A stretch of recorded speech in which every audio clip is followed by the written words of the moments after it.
There we go. That looks like it's a bit more productive. Hello. Right. Let's turn this off.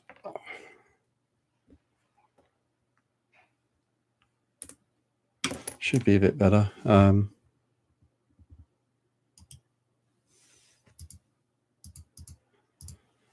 Because I've changed the microphone, so hopefully it should be better. Yeah, there we go. Yeah, Windows and default audio devices. Who knew it'd be so much trouble? But essentially the trouble is that these Astro headphones have an audio jack. Well, they actually have an audio jack that side, and if you take this fascia off, let's have one that side. But unfortunately, the microphone they provide doesn't actually fit it properly. So all you have is this sort of slight connection, and then it'll every so often just fade out. So that's partly why I never trust headset microphones anymore. So that's why I bought the Yeti, which is what you're listening to me through. So yeah, where are we? There. So I've just done that bit. So I need a 2x8. Oh, look, there's one here.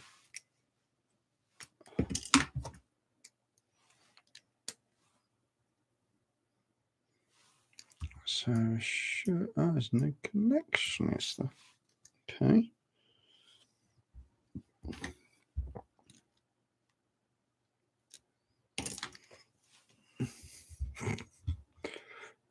It is quite literally, I am also quite literally winging the bill, because as much as I already have it planned, I am building this for the first time, so things may not actually go right. I also don't have all the parts I need out as well. So it is quite literally suck it and see.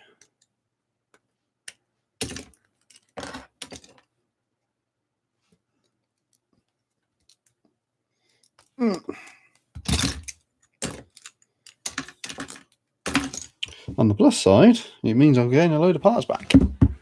Oh, wait, that one. Typical.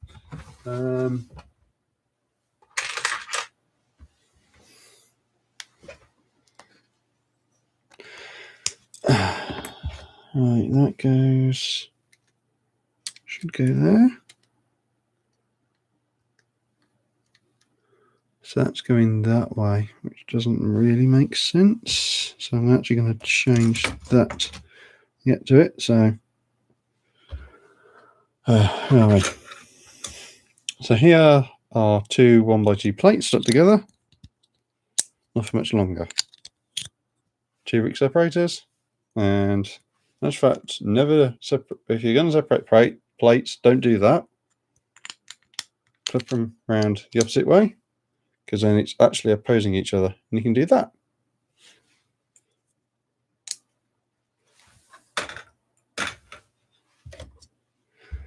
So there you go. Top tip, educational. So and that needs to go there. I should have all the parts I need to finish one copy of the flat car. So at the moment, and just put that back on. Make sure this is all tight. Take that off. Put that on there. Should be, yeah, there you go, 2x2. I'll just like that, it flings the brake wheel across the room. Put that back on. So that's what I've got so far. So just the side and some of the top. So not sure if I need to change this around like that.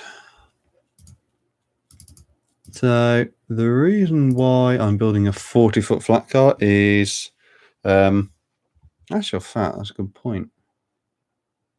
Why don't you go on Discord and tell them?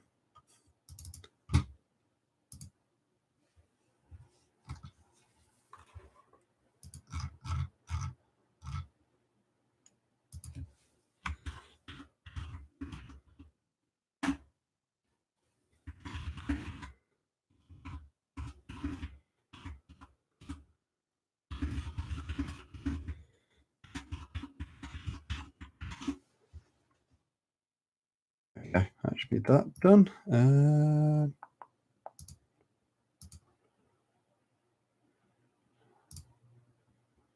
we go. So share it to Facebook. That should post page you manage.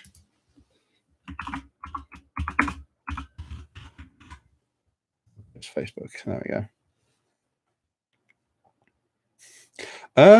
Actually, no, James. It's actually a longer story than that. So, the basic premise is that 50-foot flat cars were kind of late game.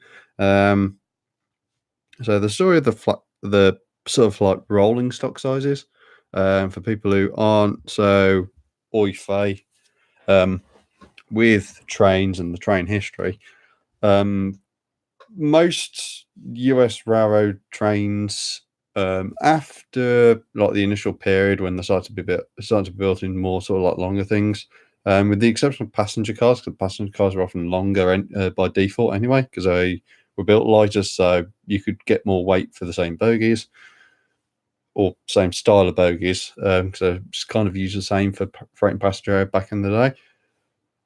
Freight cars started off originally being about 32 foot long originally, partly because they couldn't really build much bigger because they didn't have some of the skills to build stuff that big, material things as well. So, if you're going to build something big, you need sturdy materials and that sort of thing. A lot of the original cars were wooden framed, wooden bodied, and were quite basic compared to modern ones. So originally started off as 32 foot, and then you started to go beyond that to 38 foot for a bit, and then they sort of settled on 40. So it's a nice round figure, 40.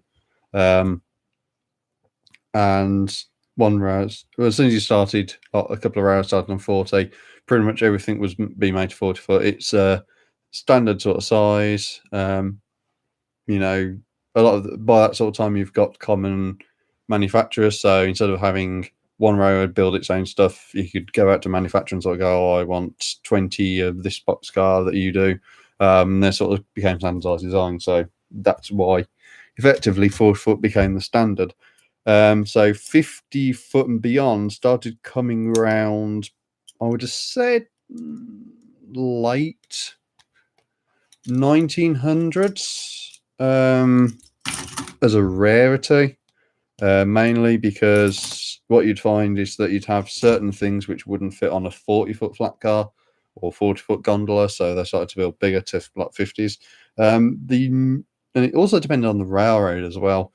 Some railroads didn't actually need 50-foot rolling stock for quite a long time.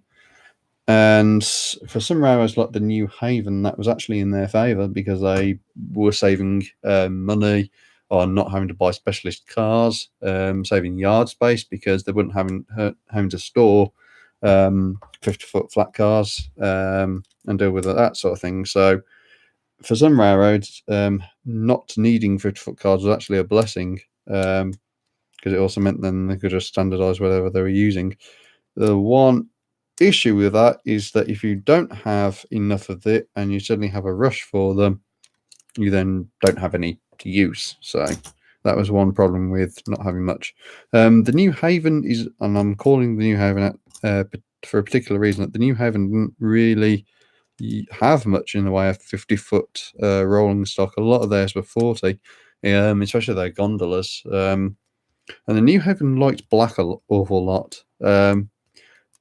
Especially for their stuff that wasn't a boxcar in terms of freight stuff. Pretty much everything they didn't do that wasn't a boxcar was black, with the odd exception. I think the later years they did actually start doing gondolas in reddish brown, which is why I asked OK Brickworks to do gondola transfers for the New Haven, and I'm going to build one in brown. But up until that point, I was just like, do you know what?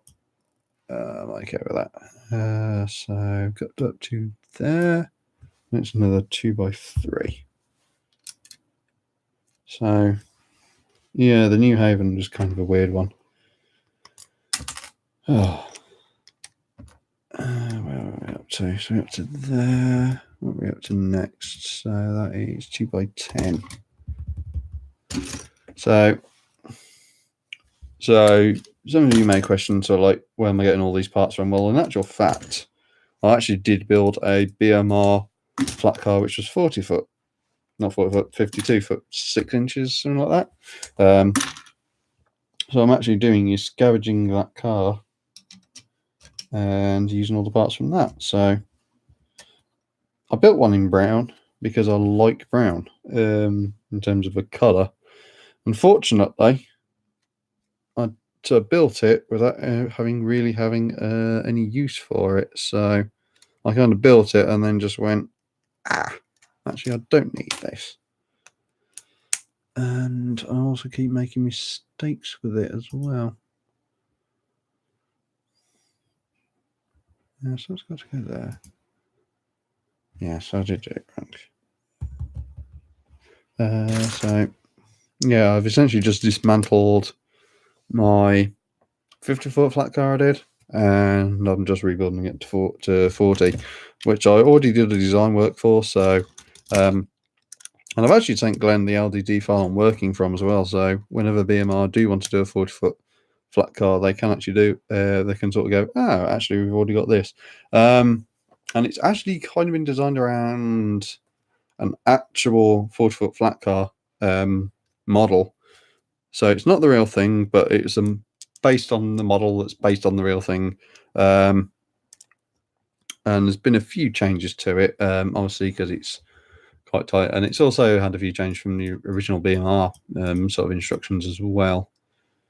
So it's all a bit of a hodgepodge. Semi-realistic, but it's an attempt. Fortunately, I'm going to take parts off and then just completely change them around, because the way I built this flat car was completely opposite to how the BMR one was done. So I'm going to change the assemblies completely over compared to what they were on the original model. And I don't actually own some of the pieces in reddish brown either, which is a bit of a pain. Trying to build something without having all the correct parts.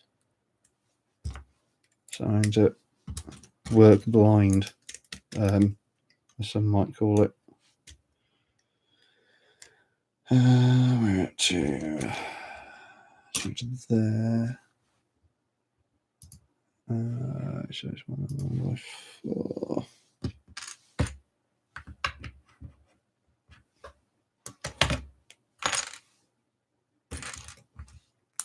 Do you know what? Let's leave that on. So do that there. Need jumpers now. Jumpers.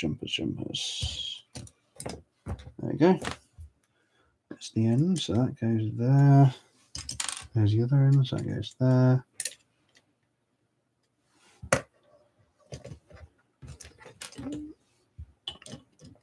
Should be, there's one. Should be another jumper tile on this pile of parts somewhere, which I can't see at the moment.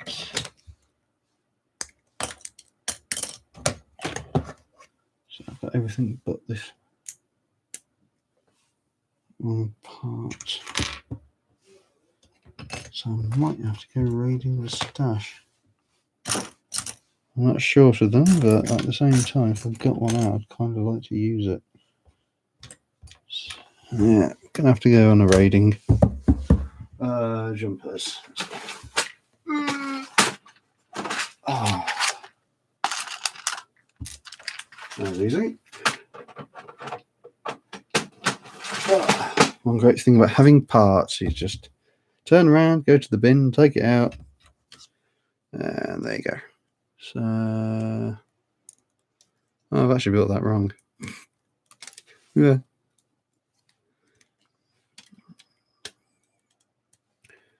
And then that there, and that should be 1x2. Just one there, so I can put that up there. Ooh. Dropping stuff on the floor. Almost dropping it on the floor, I should say. And ta-da! 140-foot flat car. Or at least the side of it. I've still got to do the other side, so I won't show that off, but I will start working on that now. So I can go there. But the good thing is now I've done one, I can do the other without too much of an issue.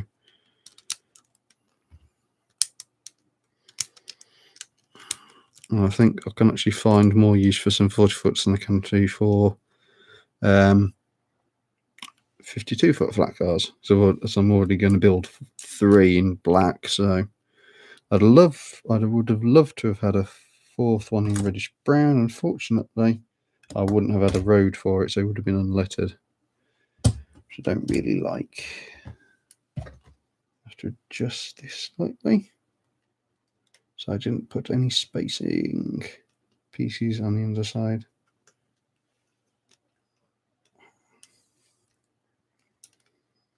No, in actual fact, I've already had one delivery arrive for parts from Bricklink, so which I didn't video because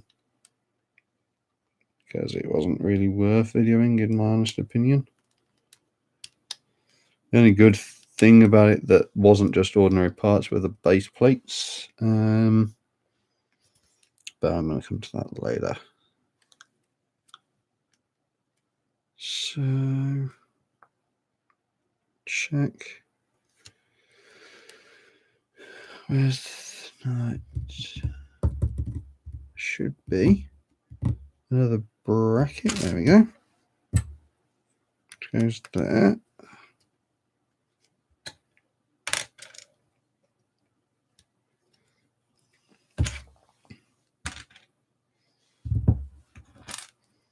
That needs to go there.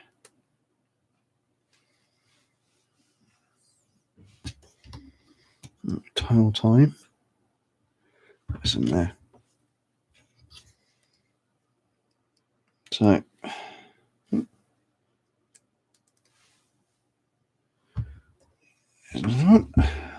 yeah, it's just a case of finding pieces and putting them together. So which is not the most of interesting things, but there we go. And this does use a few odd techniques, I will say, to get some of the spacing. I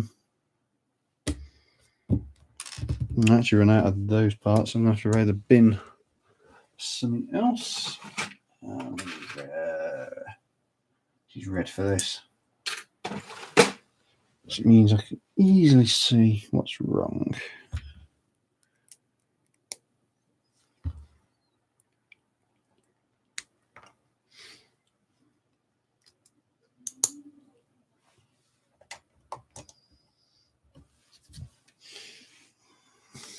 Actually, I need that. Put that on just yet because I need to change this out. So I need to put that on there.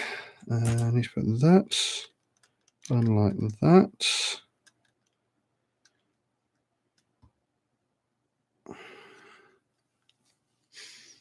I need a detail like that. I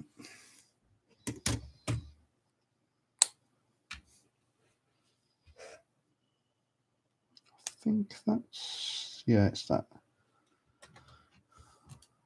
So one of the big issues I had, that's one of the big issues I keep forgetting to deal with, is so I keep forgetting to add the bracing plates into the, bounce into my drink then. Forgetting to add the bracing plates in. So what do I mean by that? Well, essentially, you're building snot for the car, and to get around the fact it's not really attached in many places, and use bracing pieces to go back from the sides of the center spine. Thoughts on the S160 flat car and M4? The Sherman looks a little odd, in my opinion. In some respects, I think it actually looks slightly underscale. and I'm not an expert on them by any means. And I've only seen a Sherman once when I was on holiday, and we went to one of the tank museums. But personally, I do think it's actually slightly undersized. I think the Shermans actually sort of came out to about pretty much just the width of the flat car. So I think they came to about, so they probably came to about 10 foot wide. In actual fact, hold on a second.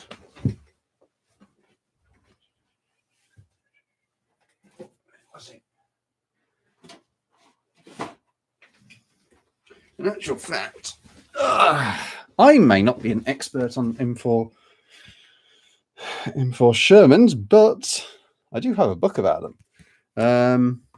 So I can go in the bin. That's something else.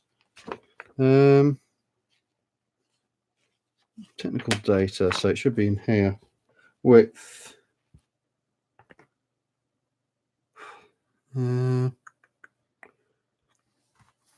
Width. It says here, without sand shields, is 103 inches. So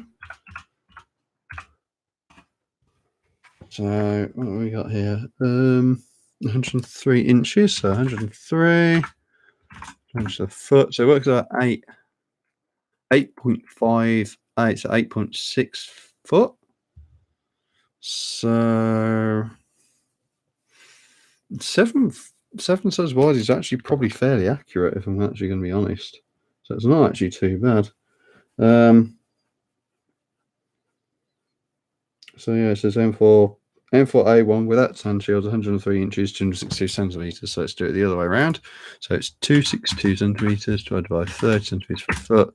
Yeah, 8.73. So they're roughly 8 foot wide. So 7 studs wide does actually fit. So it looks slightly underscale in my eyes, but it's probably actually fairly accurate. I think the worst aspect really is the turret. It's got that awful stepping, which you can't really do much about, if I'm going to be honest. But it doesn't actually look too bad. I mean, if you are interested in Shermans, I would recommend trying to find one of these Tankograd technical manuals. I actually don't know why I purchased one of these.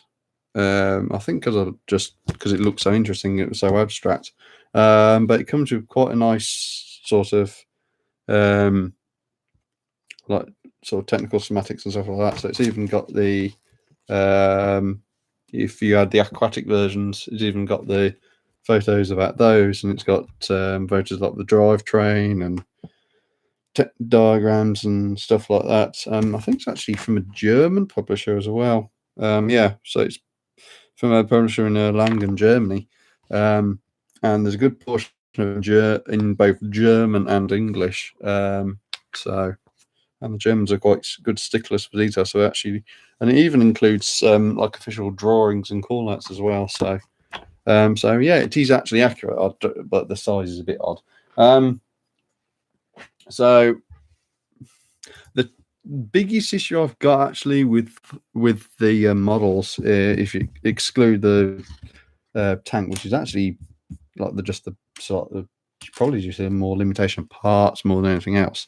I think the biggest issue really is the flat car. I don't think it's actually 40 foot long. I think it's actually slightly longer, probably like 42 maybe.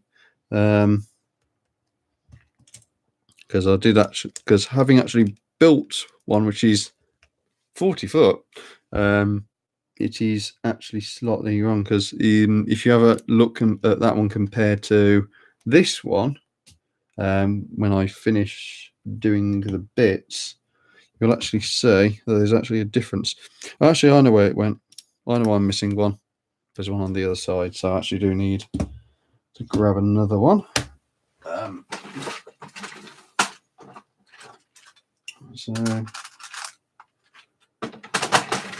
So I've dealt with the tank. The flat car, I think the size is the main issue with the tank, flat car rather.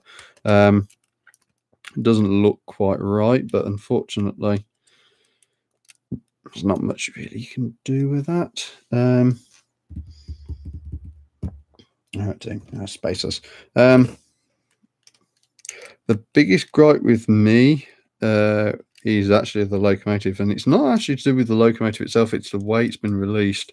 So they've done a batch of 25, and there's only complete kits available with battery box, motor, controller, and that sort of stuff. When most people who'd possibly be interested in buying one either have that stuff already, or aren't interested in acquiring it again. And to be honest with you, if I was actually able to afford one at the moment, that's the thing I'd be sort of saying, is that why is it that it's not, you haven't done one without the motorization stuff? Because it was $850, I think, $860, and they've sold out of them already. But then again, they only did a batch of 25, so it's kind of a bit of a hit and miss, if you're going to ask me. Yeah.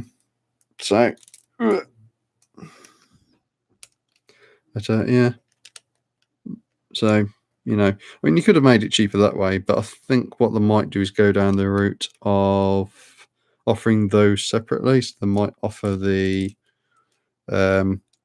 what they might do is collect the tank, the flat car, and the loco, and just release it as one mega instruction book or something like pack one of trains to the front or something.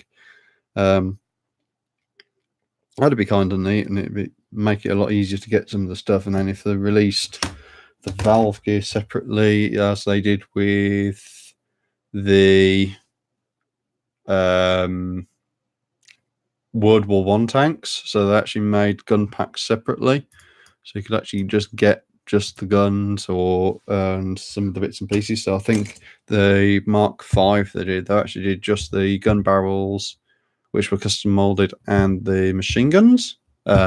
But yeah, sold out in 52 minutes, so less than an hour. So yeah, I would make comments about fooling their money, but I'm not really one to throw stones in glass houses. I'm after something. Do we have any in here? Do we have any in here, I should say? Doesn't look like some dark brown.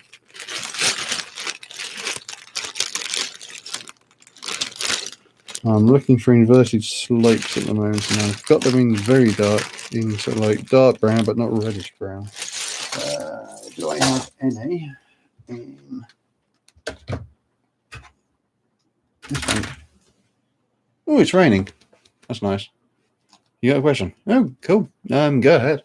I'm certainly not going to stop you. I don't have any means to stop you either. Sort of just like blocking chat.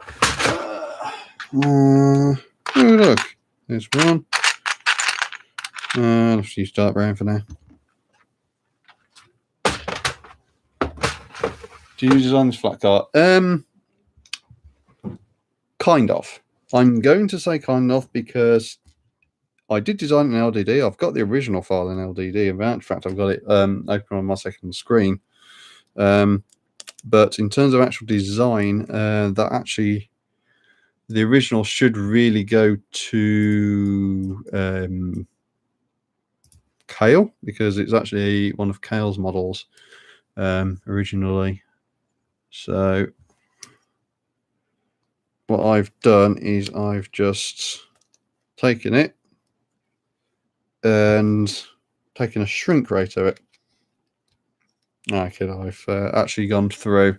How do you get the LDD? If you want LDD itself, it's actually on Lego's website. Or you can just Google Lego Digital Designer, and it should appear. It's an old program, as I say this, It's fairly old. I think it came out back in the days. I think it was a release not long after Windows 7 came out. And it's, I mean, to be honest, I go to LDD as my go-to program. It's not the best of programs. It doesn't always have newer parts in it. The 1x2 plate with the curved ends, which was released like either last year or this year, that's not in there. There's a few other pieces that are missing in there as well. So yeah, it's not the best of things, but yeah, that's it. You know, unfortunately, I don't find Studio a very good program, if I'm going to be honest. Don't get me wrong, the team at Bricklink have done a nice job on it, but at the same time, I prefer something which is a bit more easier to use. The UI for finding parts is a lot easier on LDD than it is Studio. So my procedure is to do it in LDD first, which also doesn't have the correct colors, I should point out. And then export it to Studio, fix up any major problems or see if there's any major problems if I'm going to actually do anything further with it. Otherwise, I'll just leave it in LDD and deal with whatever it is that way. So I need one of the thingies, which should be this tray.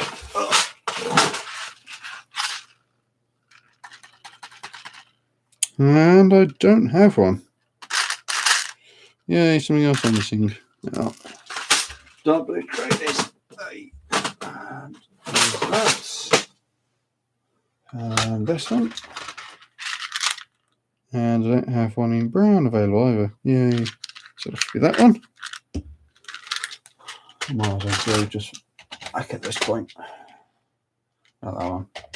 I'm too used to that one being thingy, so in actual fact, change that around. So there, take that out. And they're right here. I'll make it easier. So that goes. Well, the next question is which end is it? So that should be that way. So yep, this is the correct way.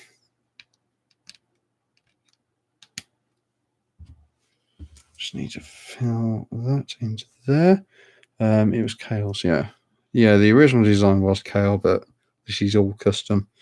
And just it wasn't too hard to reverse engineer because flat cars are very skeletal items, if I'm going to be bluntly honest. So the caboose was not caboose. The boxcar was a pretty parts heavy build because it's got quite a.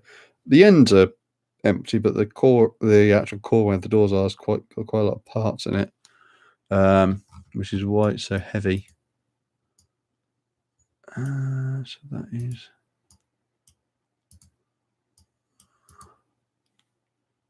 So that's 1x2. So next question is this 1x3. So I need some 1x3s. Which I don't think I have out. So I have to grade the parts. Oh. It's one good thing about having all these parts bins. Need something. Just open the drawer up and there's probably a copy of it. Might not be in the correct colour, but there's a copy of it.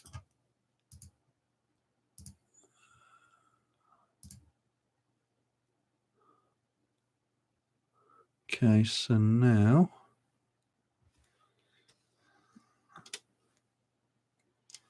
that goes there.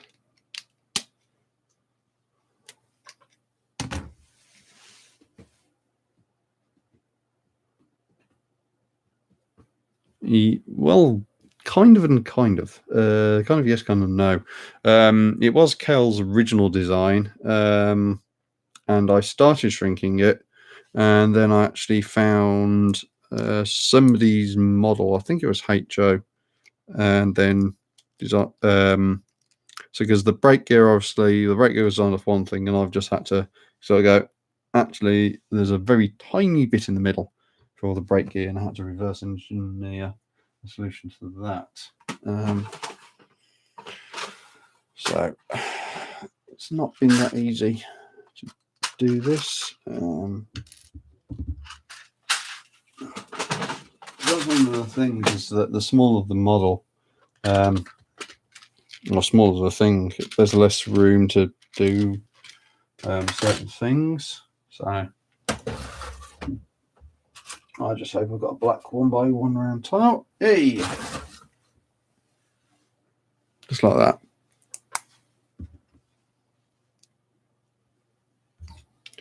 And I'm just going whoop, there. And then I think it's these.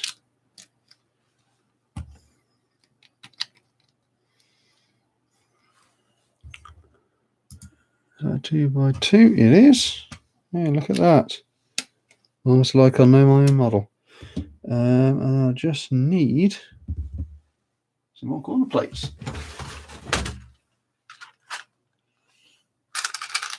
In reddish brown.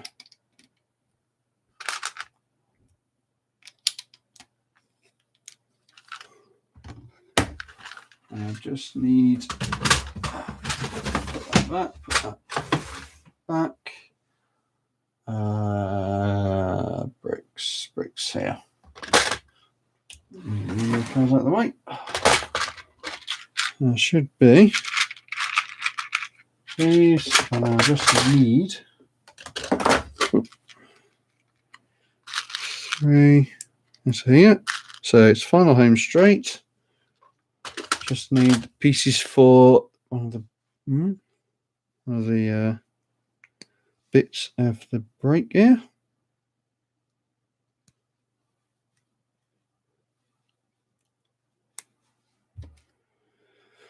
And that fits into the side. Oh, that's got tile on it as well. So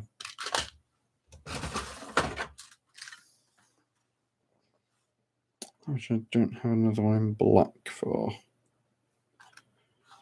Oh well. There you go, dark bluish grey.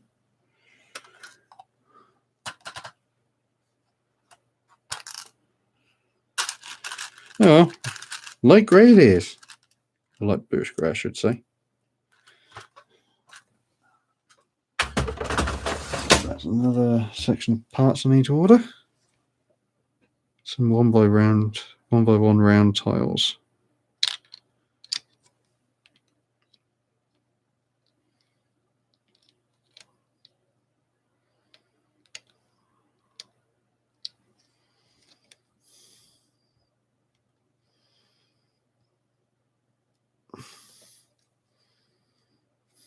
Okay. Oh, actually, I know why this isn't fitting. Yeah. So I actually got this the wrong one. So, this one.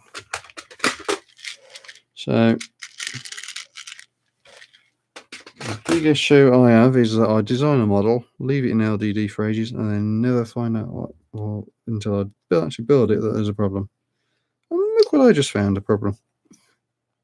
Because I designed it with very specific parts use in a certain few areas, so I could cram stuff in, and then I promptly forget that I've got to rebuild using those things. And then just a 2x6 tile, which I have a few of.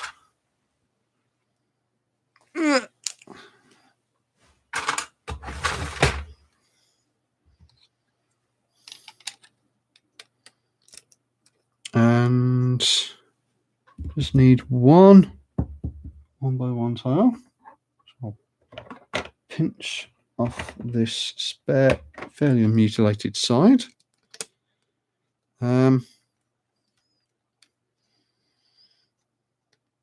And there you have it. One 40-foot flat car. Scaled to the same size as the BMR box car. So what I did, I'm not going to show it to you because obviously it gives the game away. But essentially what I did was I laid out the rough sort of side, if you like, in 1x2 and 1x6 bricks in LDD, and then started building a copy of the flat car in LDD with the instructions to one side and the scale sort of like 40-foot length in LDD in the bricks, and then I just sort of built it based on that. So this features all the same detail as the full size one. So it's got the full brake gear. Oop, just tap the microphone then and that sort of stuff. So there's the underside. So there's not a great deal you can sort of see at this angle, so I shouldn't be too worried about people reverse engineering the design. It is still flimsy, don't get me wrong. Flat cars are always going to be a bit flimsy. This was really flimsy when I was building it, but I think it's fair to have now. There's obviously a few parts that are wrong colour, so all the angled plates are wrong. There's one bit there which is in red and that should be reddish brown. The underframe, to be honest, having it in black's not too much of an issue for me because you're rarely going to see it, but at least it's there. So ordering some more 1x1 round tiles is going to be an issue. You'll need to order some more of the slate bricks. But yeah, you ought to see my desk. It's an absolute mess. So there you go. So I've built the flat car and just need to get some better parts for it. So I can actually do a different railroad for it. So yeah, you know, I'm fairly impressed with it. I might just fill in the gaps in the underside, in the center sills, like that. So it uses up some 1x1 plates and it just gives it a little bit more strength. So yeah, that's it. So finished building this. There's not a great deal really to show you else really, because that's it. One thing I will show you now I've finished this is something else I've been working on, and you'll have to excuse any teeth marks and chewed parts. Unfortunately, as a kid, I was known for my destructive ability, especially with base plates. But that's the start of a hopper in light grey. So, for those of you that have sort of been watching Instagram, I did show up a previous version of that a while ago, but that's actually a fixed version. So I'm slowly getting there with some of my models. And the actual fact the hopper is actually complete, with the exception of building it in real life. So the LDD version is finished, but I just need to go around and deal with all the other little annoying bits, such as the ends. It's a really weird hopper. And that's fact, let's say it should be under this folder. It was actually quite an odd hopper as well. So let's put these back. 1x2 tiles are here. So they go there. Then I've got 1x3s. So these go there. I think that's it. Yeah. Got all the parts to deal with. That's one issue trying to build stuff. There's always some parts in the way. Always left over with loads of parts.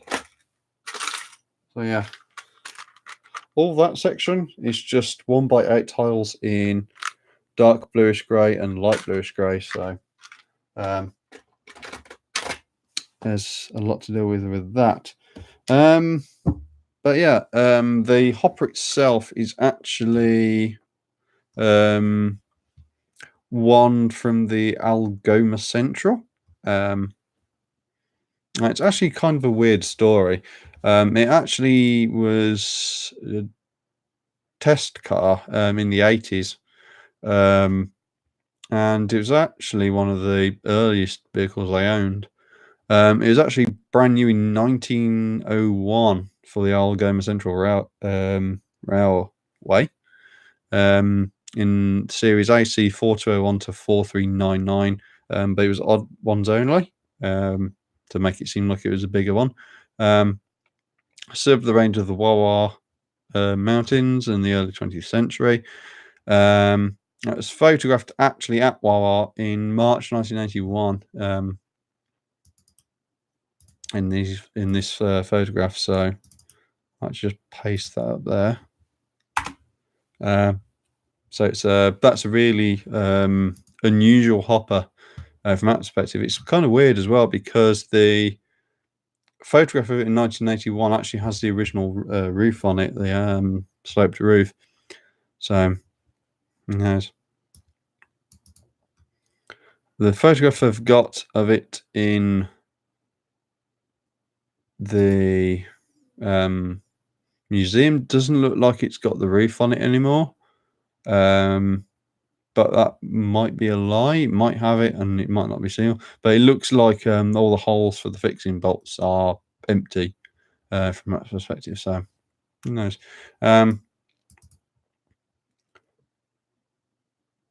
But another 100. So essentially they ordered 200. Another 100 were actually bought by the Duluth Iron Range in Minnesota, and then the Algoma Central actually bought their 100 from those. So there was at least 300 built in total. So there's there's quite a lot in there. Apparently, there we go. The Durango and Ironton, I think it is the DNIR. Duluth and Iron Range. So there you go. So they actually had some as well. Yeah. So essentially, it was the Algoma Central and Hudson Bay Railway, or Algoma Central, and then the Duluth and Iron Range. They also own them as well. So, but iron ore cars are a bit of a weird thing because there's so many different designs, and certain rails only had one type. And so when you see an iron ore hopper, and the exception modern ones are a bit different, but if you certainly see one from like the steam era, chances are the livery of it is not actually accurate. But yeah, I'm gonna end the video there and leave this video up to see you later. So that's it, and see you later.